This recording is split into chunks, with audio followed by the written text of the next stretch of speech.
தேர்ந்தெடுத்தார்.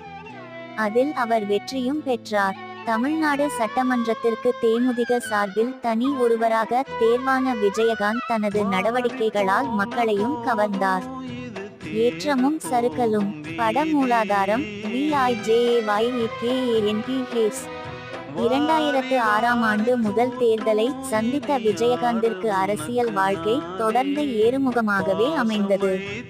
அரசியலில் பழுத்த அனுபவம் வாய்ந்த பெரும் தலைவர்களையெல்லாம் தாண்டி கருணாநிதி, ஜெயலலிதாவுக்கு அடுத்த இடத்திற்கு அவர் வேகமாக உயர்ந்தார்.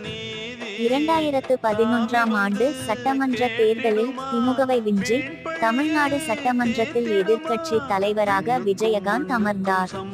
தமிழ்நாடு சட்டமன்றத்தில் விவாதம் ஒன்றில் விஜயகாந்த் நாக்கை துருத்தியதாக எழுந்த சர்ச்சை இன்றளவும் ஓயவில்லை. 2014ஆம் ஆண்டு நாடாளுமன்ற தேர்தலில்